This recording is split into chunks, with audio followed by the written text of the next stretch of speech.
Bienvenue sur ma chaîne. Je vais vous lire le livre de Neville Goddard, La prière ou l'art de croire. Traduit et adapté par F. de Saintonge, d'après le texte original publié en 1951. Chapitre 1. La loi de la réversibilité. La prière est la clé maîtresse. Lorsqu'une clé ouvre toutes les portes d'une maison, on la désigne comme le passe-partout, la clé maîtresse. La prière n'est rien de moins qu'une telle clé pour dénouer tous les problèmes humains. Priez pour mon âme, car la prière a un plus grand pouvoir que les hommes ne l'imaginent. Alfred Tennyson. La prière est un art, et comme tout art, elle exige de la pratique. La première chose à acquérir est une imagination contrôlée. Les litanies et les vaines répétitions n'ont rien à voir avec la prière. Cette dernière requiert plutôt la tranquillité et la paix d'esprit. N'utilisez pas de vaines répétitions, car la prière se fait dans le secret, et le Père qui voit dans le secret vous récompensera. Les cérémonies entourant généralement les prières ne sont ni plus ni moins que des superstitions inventées pour donner à la prière un air solennel.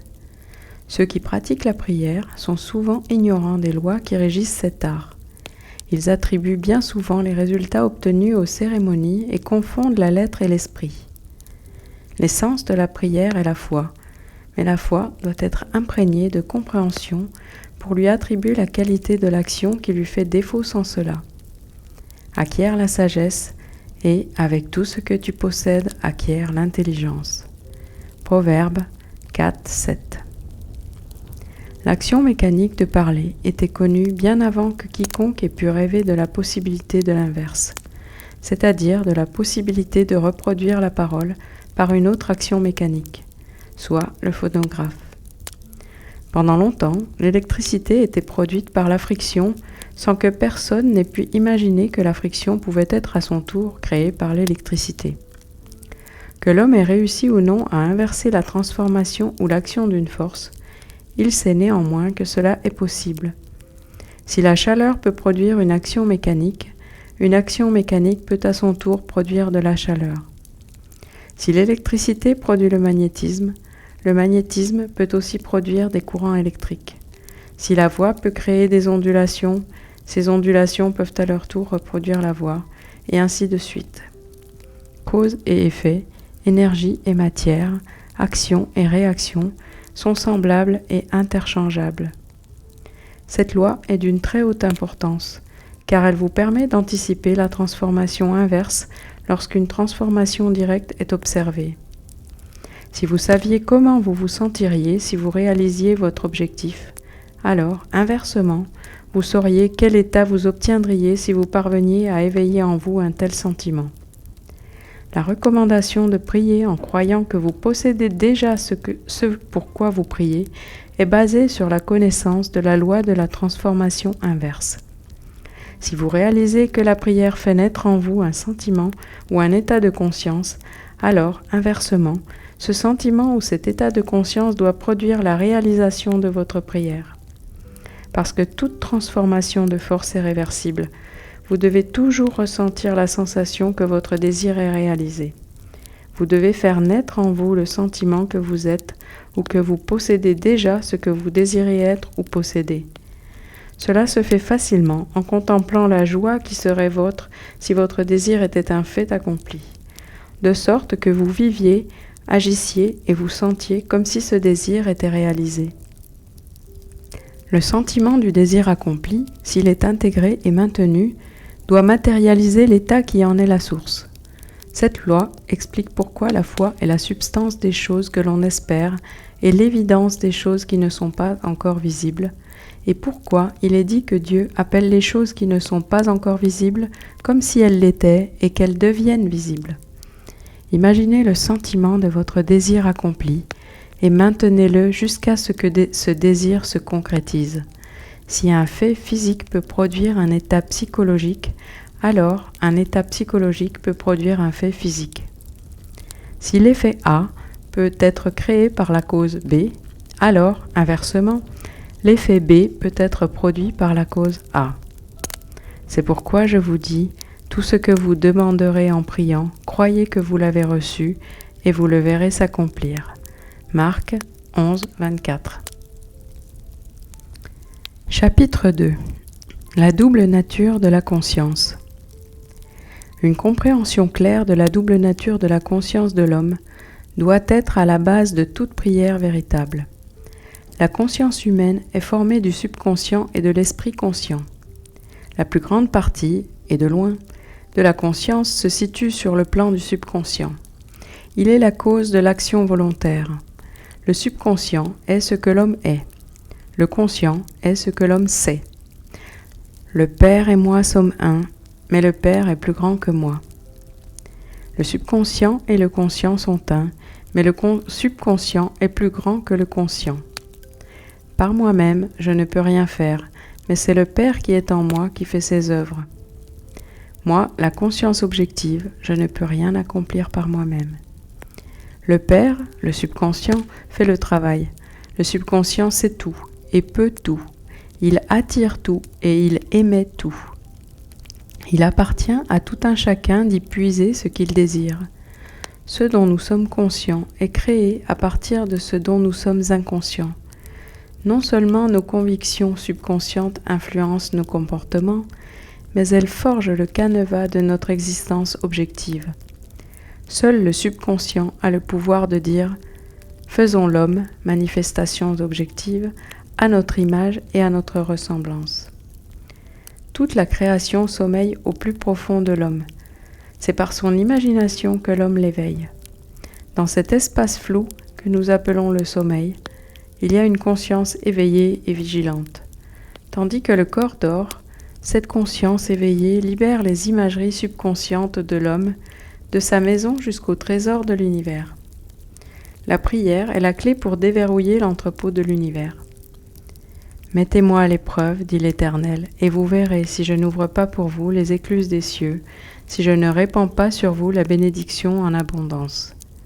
Malachie 3, 10. La prière modifie ou change complètement nos présomptions subconscientes, et un changement de présomption est un changement d'expression. L'esprit conscient résonne de façon inductive par l'observation, l'expérience et l'éducation. Il lui est donc difficile de croire quelque chose qui serait démenti par les 5 sens et le raisonnement inductif. Le subconscient raisonne par déduction et il n'est jamais concerné par la véracité ou la fausseté de la prémisse qui lui est présentée. Il réagit en supposant que la prémisse est véridique et il manifeste concrètement des résultats en accord avec elle. Cette distinction entre l'esprit conscient et le subconscient doit être clairement comprise par tous ceux qui voudraient maîtriser l'art de la prière. Aucune maîtrise de la science de la prière ne peut être obtenue si les lois gouvernant la dualité de la conscience ne sont pas comprises et si l'importance du subconscient n'est pas réalisée. La prière, ou l'art de croire ce que les gens démentent, se fait presque entièrement par le subconscient. Par la prière, le subconscient est amené à accepter que le désir soit déjà comblé. Comme il réagit par la déduction, il ne peut alors que le concrétiser dans la réalité visible. Ce qui est en vous est plus grand que ce qui est dans le monde. 1 Jean 4, 4. L'esprit subjectif est la conscience diffuse qui anime le monde, l'esprit qui donne la vie. En toute chose, en toute substance, il n'y a qu'une âme, l'esprit subjectif indivisible qui soutient toute la création. Les pensées et les ressentis fusionnent pour former des croyances qui s'impriment sur le subconscient en lui confiant ainsi une mission qu'il s'assurera de compléter sans faillir. L'esprit conscient formule les prémices. Le subconscient les porte à leur fin logique, soit la réalisation dans le monde physique. Si l'esprit subjectif n'était pas si limité dans son pouvoir de raisonnement, l'homme objectif ne pourrait être tenu responsable de ses actions dans le monde. Mais ce n'est pas le cas. L'homme transmet ses idées au subconscient par ses ressentis. Le subconscient transmet les idées d'un esprit à un autre par la télépathie. Ce que vous pensez des autres, sans même l'exprimer verbalement, leur est transmis sans même qu'ils en soient conscients. Et si leur subconscient accepte comme vrai ce qu'il a perçu télépathiquement, leur comportement en sera influencé. Tout ce qu'ils peuvent rejeter subconsciemment sont les conceptions que vous avez d'eux et qu'ils n'acceptent pas comme étant vraies pour quiconque. Tout ce qu'ils pourraient souhaiter pour les autres peut être cru en eux, et par la loi de croyance qui régit le raisonnement subjectif, ils sont obligés de l'accepter subjectivement et donc de l'exprimer objectivement en conséquence. L'esprit subjectif est complètement contrôlé par la suggestion. Les idées sont mieux suggérées lorsque l'esprit objectif est en partie subjectif, c'est-à-dire lorsque les sens objectifs sont diminués ou tenus en suspens. Cet état partiellement subjectif peut être décrit comme une rêverie contrôlée, dans laquelle l'esprit est passif, mais capable de fonctionner avec absorption. C'est une concentration d'attention. Il ne doit y avoir aucun conflit dans votre esprit lorsque vous priez. C'est passer de ce qui est à ce qui devrait être. C'est passer de ce qui est à ce qui devrait être. Supposez-vous être dans l'humeur du désir accompli, et par la loi universelle de réversibilité, vous réaliserez votre désir. Chapitre 3. L'imagination et la foi. Les prières n'aboutissent à rien à moins qu'il n'y ait un rapport entre l'esprit conscient et le subconscient de l'opérateur. Cela se fait par l'imagination et la foi. Par le pouvoir de l'imagination, tous les hommes, certainement les êtres imaginatifs, émettent à jamais des souhaits et tous les hommes, en particulier les êtres sans imagination, passent continuellement sous leur pouvoir. Pouvons-nous jamais être certains que ce n'est pas notre mère, en reprenant nos chaussettes, qui a amorcé ce changement subtil dans nos esprits ? Si je peux involontairement émettre un souhait sur quiconque, il n'y a aucune raison de douter que je suis capable de lancer intentionnellement un désir beaucoup plus fort. Tout ce qui peut être vu, touché, expliqué, argumenté, n'est pour l'homme imaginatif rien de plus qu'un moyen, car il fonctionne, en raison de son imagination maîtrisée, au plus profond de lui-même où chaque idée existe en soi et non par rapport à autre chose. En lui, il n'existe aucun besoin des contraintes de la raison. Car la seule retenue à laquelle il peut obéir est l'instinct mystérieux qui lui apprend à éliminer tous les ressentis autres que celui du désir accompli. L'imagination et la foi sont les seules facultés de l'esprit nécessaires pour créer des conditions objectives. La foi requise pour le bon fonctionnement de la loi de la conscience est une foi purement subjective et peut être atteinte en mettant fin à l'opposition active de la part de l'esprit objectif de l'opérateur. Cela dépend de votre capacité à ressentir et à accepter comme vrai ce que vos sens objectifs nient. Ni la passivité du sujet, ni son accord conscient avec votre suggestion ne sont nécessaires, car sans son consentement ou sa connaissance, on peut lui donner un ordre subjectif qu'il doit exprimer objectivement. C'est une loi fondamentale de la conscience que par télépathie, nous pouvons avoir une communion immédiate avec un autre.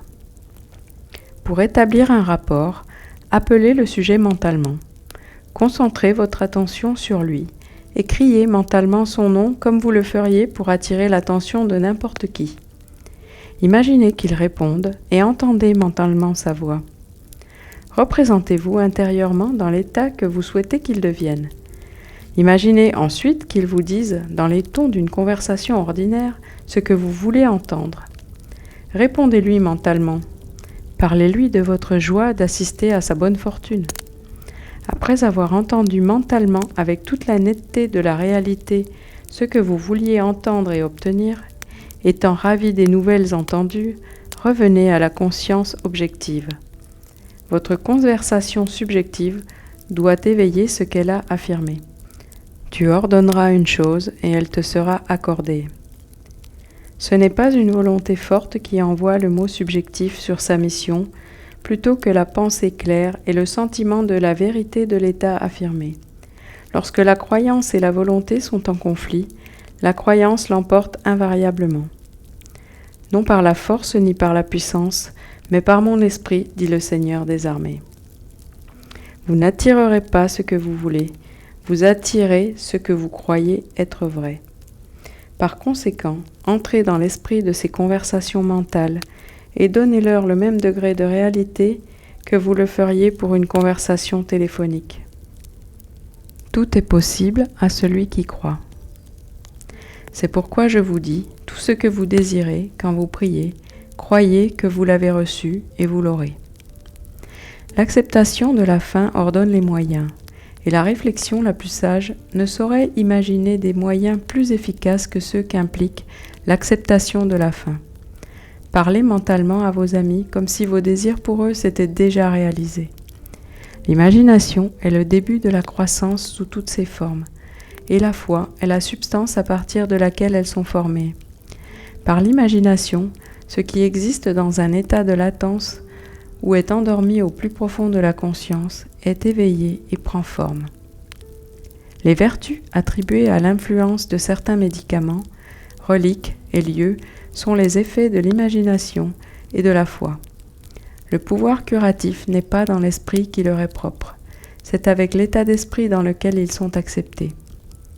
La lettre tue, mais l'esprit donne la vie. L'esprit subjectif est complètement contrôlé par la suggestion, donc que l'objet de votre foi soit vrai ou faux, vous obtiendrez les mêmes résultats. Il n'y a rien de mal dans la théorie de la médecine ou dans les revendications du sacerdoce pour leurs reliques et leurs lieux saints. L'esprit subjectif du patient accepte la suggestion d'une santé conditionnée à de tels états, et dès que ces conditions sont remplies, il réalise la santé. Qu'il vous soit fait selon votre foi, car tout est possible à celui qui croit.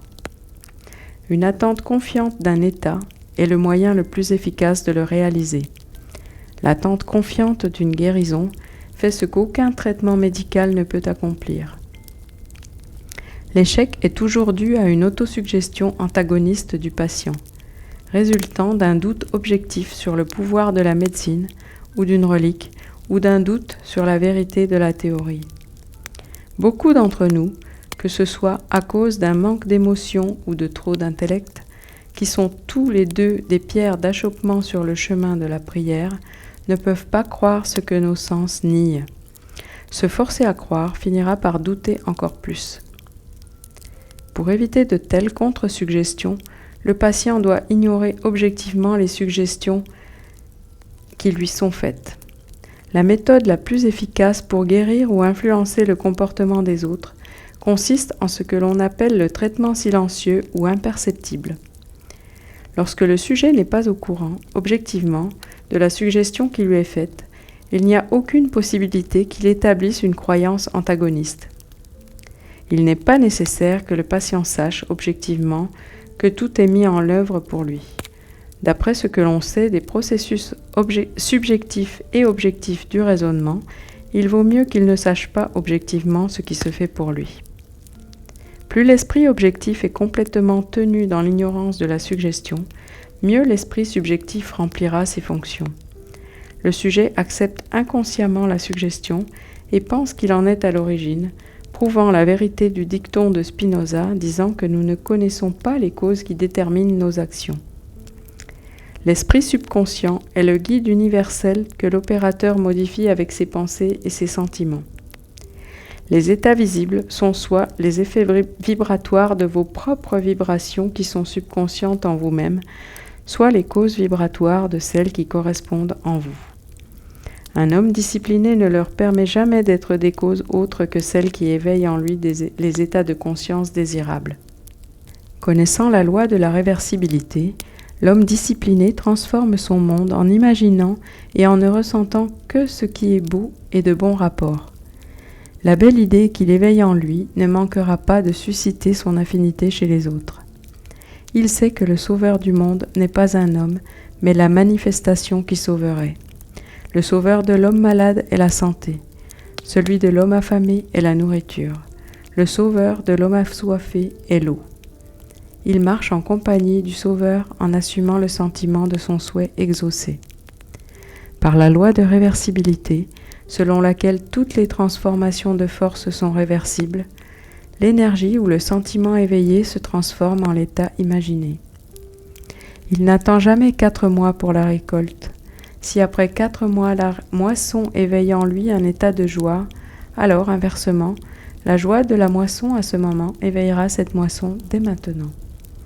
C'est maintenant le moment acceptable pour donner de la beauté aux cendres, de la joie au deuil, des louanges à l'esprit de lassitude, afin qu'ils soient appelés des arbres de justice, la plantation du Seigneur, afin qu'il soit glorifié. Chapitre 4. Rêverie contrôlée. Tout le monde est soumis aux mêmes lois psychologiques qui s'appliquent à un sujet hypnotique ordinaire. Il est disposé à être contrôlé par suggestion. En hypnose, les sens objectifs sont partiellement ou totalement suspendus. Cependant, quelle que soit la profondeur dans laquelle les sens objectifs sont confinés dans l'hypnose, les facultés subjectives sont alertes et le sujet reconnaît tout ce qui se passe autour de lui. L'activité et la puissance de l'esprit subjectif sont proportionnées au sommeil de l'esprit objectif.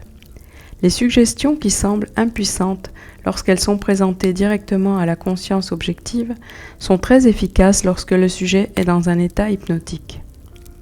L'état hypnotique est simplement un état d'inconscience, objectivement.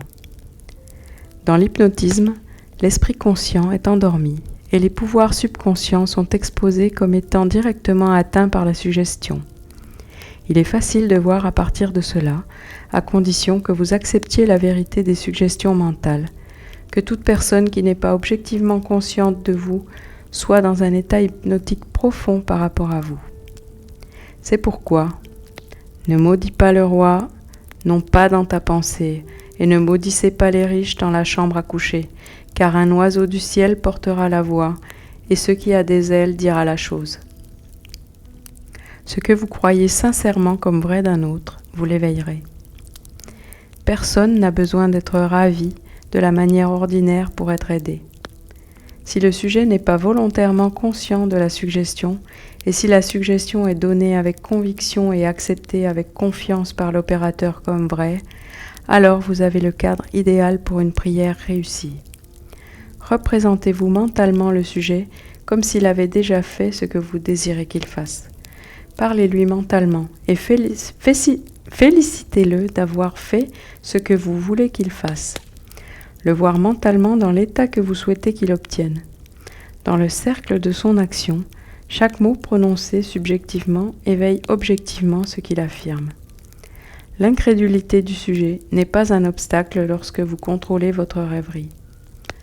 Une affirmation audacieuse de votre part, alors que vous êtes dans un état partiellement subjectif, réveille ce que vous affirmez.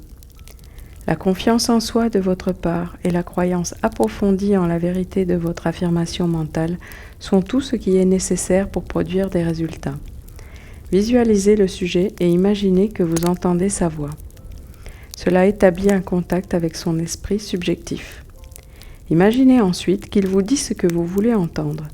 Si vous voulez lui envoyer des mots de santé et de richesse, alors imaginez qu'il vous dit « Je ne me suis jamais senti mieux et je n'ai jamais obtenu autant ». Et dites-lui mentalement votre joie d'assister à sa bonne fortune. Imaginez que vous voyez et entendez sa joie. Une conversation mentale avec l'image subjective d'un autre doit être faite d'une manière qui n'exprime pas le moindre doute quant à la vérité de ce que vous entendez et dites. Si vous avez la moindre idée de ce que vous ne croyez pas à ce que vous avez imaginé avoir entendu et vu, le sujet ne se conformera pas, car votre esprit subjectif ne transmettra que vos idées fermes. Seules les idées inaltérables peuvent éveiller leur corrélat vibratoire chez ceux vers qui elles sont dirigées. Dans la rêverie contrôlée, les idées doivent être suggérées avec le plus grand soin. Si vous ne contrôlez pas votre imagination dans la rêverie, votre imagination vous contrôlera. Tout ce que vous proposez avec confiance est une loi pour l'esprit subjectif. Il a l'obligation d'objectiver ce que vous affirmez mentalement. Non seulement le sujet exécute la condition affirmée, mais il le fait comme si la décision était venue d'elle-même ou comme si l'idée était née en lui-même. Le contrôle du subconscient est la domination de tous. Chaque condition obéit au contrôle d'un esprit. Le contrôle du subconscient est accompli par celui de vos croyances, qui est à son tour le facteur tout-puissant dans les états visibles. L'imagination et la foi sont les secrets de la création. Chapitre 5. La loi de la transmission de la pensée. Il a envoyé sa parole et les a guéris, et les a délivrés de leur destruction. Il a transmis la conscience de la santé et a réveillé son corrélat vibratoire dans celui vers lequel elle était dirigée. Il se représentait mentalement le sujet dans un état de santé et s'imaginait l'entendre le confirmer. Car aucune parole de Dieu ne sera vide de pouvoir. Retiens donc le schéma des paroles salutaires que tu as entendues. Pour prier avec succès, vous devez avoir des objectifs clairement définis. Vous devez savoir ce que vous voulez avant de pouvoir le demander. Vous devez savoir ce que vous voulez avant de pouvoir sentir que vous l'avez. Et la prière est le sentiment du désir accompli. Peu importe ce que vous cherchez dans la prière, où que cela puisse se trouver ou qui cela concerne, vous n'avez rien d'autre à faire qu'à vous convaincre de la vérité de ce que vous désirez voir se manifester. Lorsque vous sortez de la prière, vous ne cherchez plus, car vous avez, si vous avez prié correctement, assumé inconsciemment la réalité de la condition recherchée et, par la loi de réversibilité, votre subconscient doit objectiver ce qu'il affirme. Vous devez avoir un conducteur pour transmettre une force. Vous pouvez utiliser un fil, un jet d'eau, un courant d'air, un rayon de lumière ou tout autre intermédiaire. Le principe du photophone ou de la transmission de la voix par la lumière vous aidera à comprendre la transmission de la pensée, ou l'envoi d'un mot pour en guérir un autre. Il existe une forte analogie entre une voix parlée et une voix mentale. Penser, c'est parler bas. Parler, c'est penser à haute voix. Le principe du photophone est le suivant. Un rayon de lumière est réfléchi par un miroir et projeté vers un récepteur à un point éloigné. L'arrière du miroir est un embout buccal. En parlant dans l'embout buccal, vous faites vibrer le miroir. Un miroir vibrant modifie la lumière réfléchie sur celui-ci. La lumière modifiée a votre parole apportée, non pas comme une parole, mais comme représentée dans son corrélat mécanique. Il atteint la station distante et empiète sur un disque à l'intérieur du récepteur. Il fait vibrer le disque en fonction de la modification qu'il subit et il reproduit votre voix. Je suis la lumière du monde. Je suis, la connaissance que j'existe est une lumière par laquelle ce qui passe dans mon esprit est rendu visible. La mémoire, ou ma capacité à voir mentalement ce qui est objectivement présent, prouve que mon esprit est un miroir si sensible qu'il peut refléter une pensée. La perception d'une image en mémoire ne diffère en rien en tant qu'acte visuel de la perception de mon image dans un miroir. Le même principe de vision est impliqué dans les deux. Votre conscience est la lumière réfléchie sur ce miroir de votre esprit et projetée dans l'espace vers celle à laquelle vous pensez. En parlant mentalement à l'image subjective de votre esprit, vous faites vibrer le miroir de votre esprit. Votre esprit vibrant modifie la lumière de la conscience qui s'y reflète. La lumière modifiée de la conscience atteint celui vers lequel elle est dirigée et empiète sur le miroir de son esprit. Il fait vibrer son esprit selon la modification qu'il subit. Ainsi, il reproduit en lui ce que vous avez affirmé mentalement. Vos croyances, vos attitudes mentales constantes modifient sans cesse votre conscience telle qu'elle se reflète sur le miroir de votre esprit. Votre conscience, modifiée par vos croyances, s'objective dans les conditions de votre monde. Pour changer votre monde, vous devez d'abord changer votre conception de celui-ci. Pour changer un homme, vous devez changer votre conception de qui il est.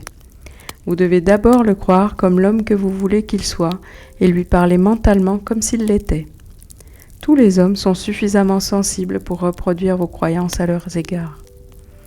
Par conséquent, si votre parole ne se reproduit pas visiblement en celui à qui elle est envoyée, la cause doit être trouvée en vous, pas dans le sujet. Dès que vous croyez à la vérité de la condition affirmée, les résultats suivent. Tout le monde peut être transformé. Chaque pensée peut être transmise. Chaque pensée peut être visiblement incarnée. Les mots subjectifs, hypothèses subconscientes, réveillent ce qu'ils affirment. Ils sont vivants et actifs et ne me reviendront pas sans effet, mais accompliront ce que je veux et prospéreront dans la chose à laquelle je les ai envoyés. Ils sont dotés de l'intelligence relative à leur mission et persisteront jusqu'à ce que l'objet de leur existence soit réalisé. Ils persistent jusqu'à ce qu'ils éveillent les corrélats vibratoires d'eux-mêmes au sein de celui vers lequel ils sont dirigés.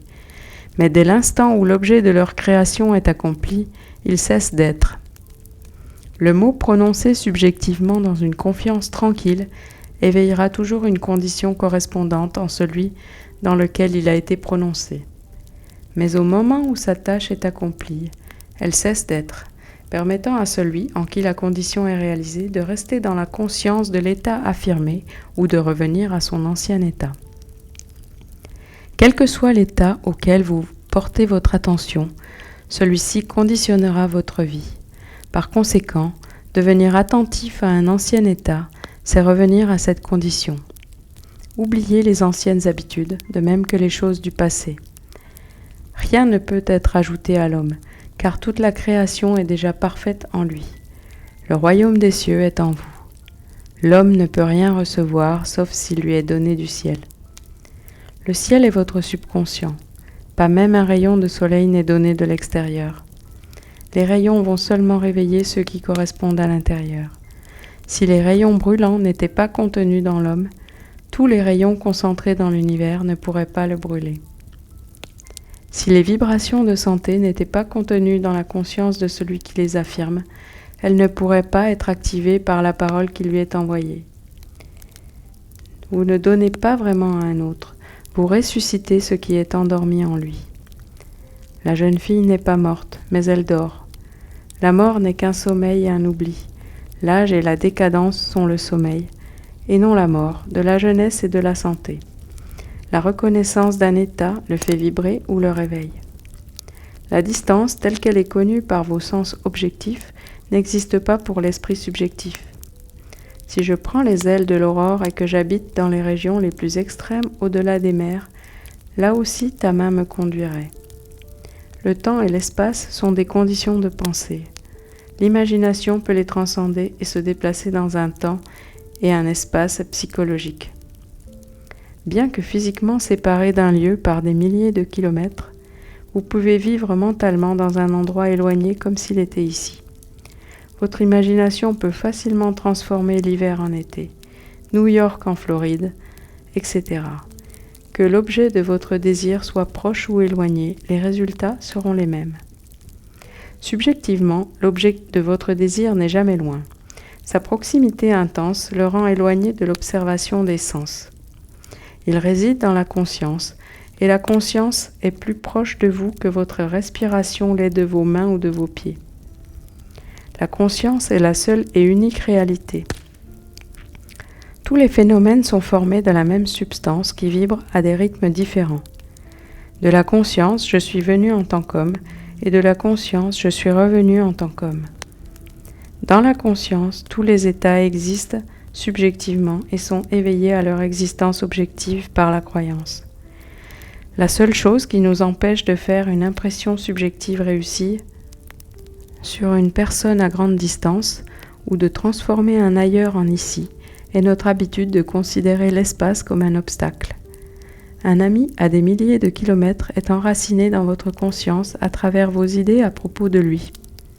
Pensez à lui et vous le représentez intérieurement dans l'état que vous désirez qu'il soit, confiant que cette image subjective est aussi vraie qu'elle l'était déjà, éveillant en lui un état correspondant qu'il doit objectiver.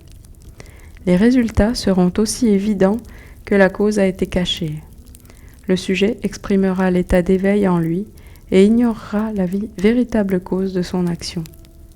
Votre illusion de libre arbitre n'est que l'ignorance des causes qui vous font agir. Les prières dépendent de l'attitude d'esprit pour leur succès et non de l'attitude du sujet. Le sujet n'a pas le pouvoir de résister à vos idées subjectives contrôlées à son propos, à moins que l'état que vous affirmez être vrai de lui ne soit un état qu'il est incapable de souhaiter comme étant vrai d'un autre. Dans ce cas, il revient vers vous, l'expéditeur, et se réalisera en vous. À condition que l'idée soit acceptable, le succès dépend entièrement de l'opérateur et non du sujet qui, comme les aiguilles de la boussole sur leur pivot, est assez indifférent quant à la direction que vous choisissez de lui donner. Si votre idée ferme n'est pas subjectivement acceptée par celui vers qui elle est dirigée, elle rebondit vers vous de là où elle vient. Qui est celui qui vous fera du mal si vous êtes adepte de ce qui est bon? J'ai été jeune et maintenant je suis vieux, mais je n'ai pas vu le juste abandonné, ni sa postérité mendier du pain. Il n'arrive aucun mal au juste. Rien ne nous arrive qui ne soit de notre nature. Une personne qui dirige une pensée malveillante vers une autre sera blessée par son rebond si elle n'obtient pas l'acceptation inconsciente de l'autre. Comme vous semez, vous récolterez. De plus, ce que vous pouvez souhaiter et croire d'autrui peut être souhaité et cru en vous, et vous n'avez aucun pouvoir de le rejeter si celui qui le désire pour vous l'accepte comme vrai de votre part. Le seul pouvoir de rejeter un mot subjectif est d'être incapable de souhaiter un état similaire d'un autre. Donner présuppose la capacité de recevoir. La possibilité d'imprimer une idée sur un autre esprit suppose la capacité de cet esprit à recevoir cette impression. Les imbéciles exploitent le monde, le sage le transfigure. C'est la plus haute sagesse de savoir que, dans l'univers vivant, il n'y a pas d'autre destin que celui créé par l'imagination de l'homme. Il n'y a aucune influence en dehors de l'esprit de l'homme. De tout ce qui est beau, quoi que ce soit de bon rapport, s'il y a de la vertu et s'il y a des louanges, pensez à ces choses. N'acceptez jamais comme vrai pour les autres ce que vous ne voudriez pas être vrai pour vous. Pour éveiller un état dans un autre, il doit d'abord être éveillé en vous. L'état que vous transmettriez à un autre ne peut être transmis que si vous le croyez. Donner, c'est donc recevoir. Vous ne pouvez pas donner ce que vous n'avez pas, et vous n'avez que ce que vous croyez. Donc, croire qu'un état est vrai d'un autre éveille non seulement cet état dans l'autre, mais le rend vivant en nous. Tu es ce que tu crois.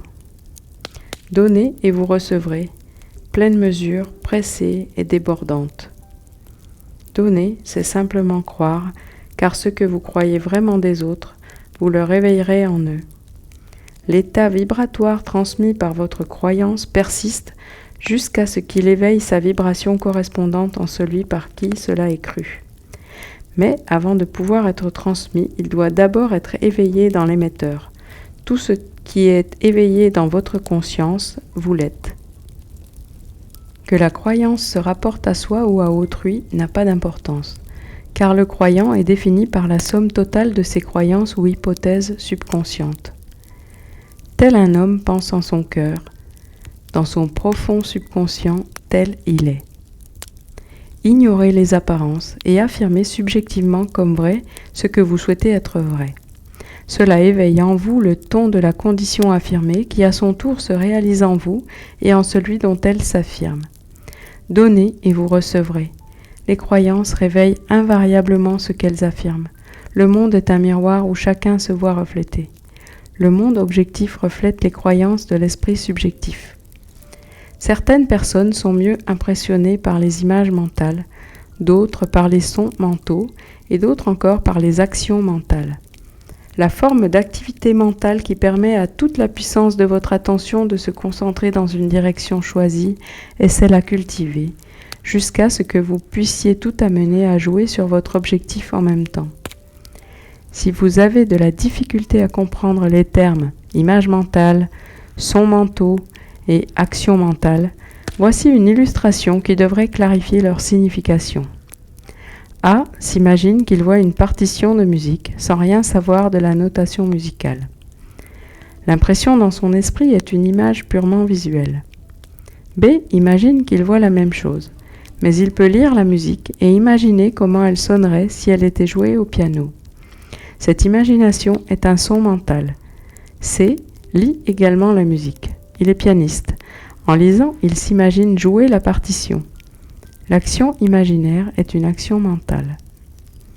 Les images mentales, les sons mentaux et les actions mentales sont des créations de votre imagination, et bien qu'ils semblent provenir de l'extérieur, Ils viennent en réalité de vous-même. Ils se déplacent comme s'ils étaient déplacés par un autre, mais sont vraiment lancés par votre propre esprit depuis le magasin magique de l'imagination. Ils sont projetés dans l'espace par la même loi vibratoire qui régit l'envoi d'une voix ou d'une image. La parole et les images sont projetées non pas comme de la parole ou des images, mais comme des corrélats vibratoires. L'esprit subjectif vibre selon les modifications qu'il subit par la pensée et les sentiments de l'opérateur. L'état visible créé est l'effet des vibrations subjectives. Une sensation est toujours accompagnée d'une vibration correspondante, c'est-à-dire un changement d'expression ou de sensation chez l'opérateur. Il n'y a pas de pensée ou de sentiment sans expression. Peu importe à quel point vous semblez sans émotion, si vous réfléchissez avec un certain degré d'intensité, il y a toujours une exécution de légers mouvements musculaires.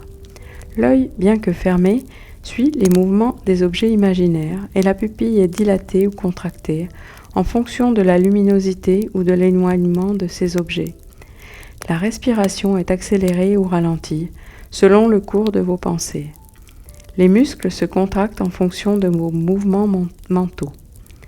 Ce changement de vibration persiste jusqu'à ce qu'il éveille chez le sujet une vibration correspondante, laquelle vibration s'exprime alors en fait physique. Et la parole a été faite chair. L'énergie, comme vous le voyez dans le cas de la radio, est transmise et reçue dans un champ, un endroit où se produisent des changements dans l'espace. Le champ et l'énergie sont un et inséparables. Le champ où le sujet devient l'incarnation du mot ou de l'énergie reçue. Le penseur et la pensée, l'opérateur et le sujet, l'énergie et le champ ne font qu'un. Si vous pouviez entendre le son de vos croyances, vous sauriez ce que l'on entend par la musique des sphères. Le son mental que vous entendez dans la prière comme venant de l'extérieur est vraiment produit par vous-même. L'auto-observation révélera ce fait. Telle la musique des sphères est définie comme l'harmonie entendue par les dieux seuls et est censée être produite par les mouvements des sphères célestes. Il en va de même pour l'harmonie que vous entendez subjectivement pour les autres, entendue par vous seul, qui est produite par les mouvements de vos pensées et de vos sentiments dans le vrai royaume ou le ciel en vous. Chapitre 6. De bonnes nouvelles.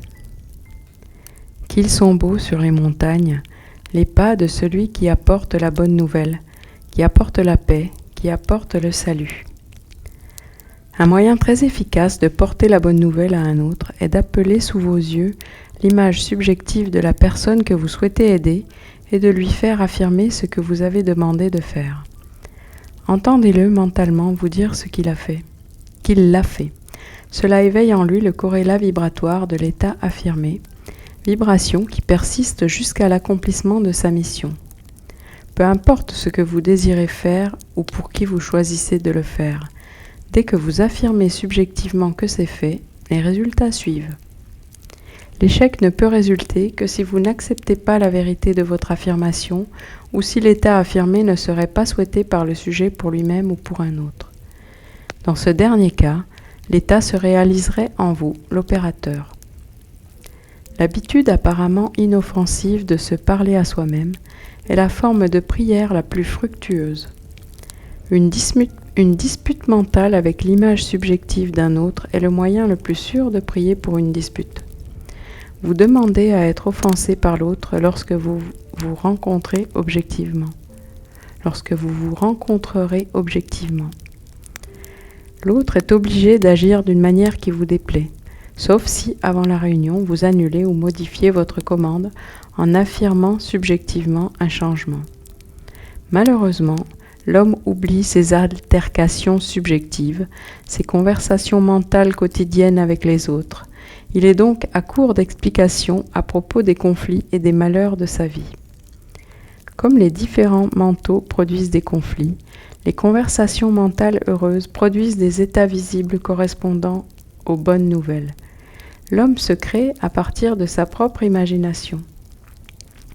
Si l'état souhaité est pour vous et que vous avez du mal à accepter comme vrai ce que vos sens nient, Appelez sous vos yeux l'image subjective d'un ami et demandez-lui d'affirmer mentalement que vous êtes déjà ce que vous désirez être. Cela établit en lui, sans son consentement ou à sa connaissance, l'hypothèse subconsciente que vous êtes ce qu'il a affirmé mentalement, laquelle hypothèse, parce qu'elle est inconsciemment supposée, persistera jusqu'à ce qu'elle remplisse sa mission. Sa mission est d'éveiller en vous son corrélat vibratoire, laquelle vibration, une fois réveillée en vous, se réalise comme un fait objectif. Un autre moyen très efficace de prier pour soi est d'utiliser la formule de Job, qui a constaté que sa propre captivité avait été levée alors qu'il priait pour ses amis. Fixez votre attention sur un ami et demandez à la voix imaginaire de votre ami de vous dire qu'il est ou a ce qui est comparable à ce que vous désirez être ou avoir. Lorsque vous l'entendez et le voyez mentalement, ressentez le frisson de sa bonne fortune et souhaitez-lui sincèrement bonne chance. Cela éveille en lui la vibration correspondante de l'état affirmé, laquelle vibration doit alors s'objectiver comme fait physique. Vous découvrirez la réalité de la déclaration « Heureux les miséricordieux, car ils recevront la miséricorde ». La qualité de la miséricorde est 2 fois bénie. Elle bénit celui qui prend et celui qui donne. Le bien que vous acceptez subjectivement comme étant vrai des autres ne sera pas seulement exprimé par eux ou pour eux, mais une part entière sera réalisée par vous ou pour vous. Les transformations ne sont jamais totales. La force A se transforme toujours en plus qu'une force B. Un coup de marteau produit non seulement une commotion mécanique, mais aussi de la chaleur, de l'électricité, un son, un changement magnétique, etc. Le corrélat vibratoire chez le sujet n'est pas la transformation complète du sentiment communiqué.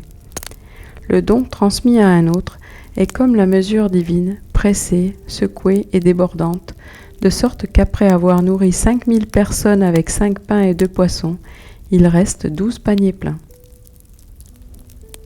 Chapitre 7. La plus grande prière. L'imagination est le début de la création. Vous imaginez ce que vous désirez, puis vous croyez que c'est vrai. Chaque rêve pourrait être réalisé par quiconque est suffisamment discipliné pour le croire. Les gens sont ce que vous choisissez de faire d'eux. Un homme est selon la manière dont vous le regardez. Vous devez le regarder avec des yeux différents avant qu'il ne change objectivement. 2 hommes ont regardé par les barreaux de la prison. L'un a vu de la boue et l'autre a vu des étoiles. Il y a des siècles, Isaïe a posé la question « Qui est aveugle sinon mon serviteur, ou sourd comme mon messager que j'ai envoyé ? Qui est aveugle comme celui qui est parfait, aussi aveugle que le serviteur du Seigneur ?» L'homme parfait ne juge pas d'après les apparences, mais juge avec droiture. Il voit les autres comme il les désire. Il n'entend que ce qu'il veut entendre. Il ne voit du bien chez les autres. Il ne voit que du bien chez les autres. En lui, il n'y a pas de condamnation, car il transforme le monde par sa vue et son écoute. Le roi qui est assis sur le trône disperse le mal par son œil. La sympathie pour les êtres vivants, l'accord avec les limitations humaines, n'est pas dans la conscience du roi parce qu'il a appris à séparer leurs faux concepts de leur être véritable. Pour lui, la pauvreté n'est que le sommeil de la richesse. Il ne voit pas de chenilles, mais de futurs papillons colorés. Il ne voit pas l'hiver, mais l'été en train de dormir. Il ne voit pas l'homme dans le besoin, mais Jésus en train de dormir. La création est terminée. Vous donnez naissance à votre création en ressentant la réalité de l'état que vous appelleriez. Une humeur attire ses affinités, mais elle ne crée pas ce qu'elle attire. L'homme ne voit que lui-même. Rien n'advient à l'homme qui ne soit pas dans sa propre nature. Les gens sortent de la masse en trahissant leur étroite affinité avec vos humeurs telles qu'elles sont engendrées. Vous les rencontrez apparemment par accident, mais trouvez qu'ils sont intimistes de vos humeurs. Parce que vos humeurs s'extériorisent continuellement, vous pourriez prophétiser à partir de vos humeurs que vous, sans recherche, rencontreriez bientôt certains personnages et rencontriez certaines conditions. Par conséquent, appelez le parfait à l'existence en vivant dans le sentiment « je suis », car le « je suis » est le seul concept de soi à travers lequel on peut voir les réalités dévoilées de l'éternité. Notre comportement est influencé par notre hypothèse subconsciente respectant notre propre rang social et intellectuel et celui que nous abordons. Cherchons et évoquons le plus haut rang, et le plus noble de tous, est celui qui déshabille l'homme de sa moralité et le revêt d'une gloire immortelle non perturbée. Supposons le sentiment « je suis », et tout notre comportement changera subtilement et inconsciemment, conformément à l'hypothèse. Nos hypothèses subconscientes s'extériorisent continuellement pour que d'autres puissent nous voir consciemment comme nous nous voyons inconsciemment, et nous disent par leurs actions ce que nous avons inconsciemment supposé être. Par conséquent, assumons le sentiment « je suis » jusqu'à ce que notre affirmation consciente devienne notre supposition subconsciente. Il n'y a pas de plus grande prière pour l'homme. Neville Goddard.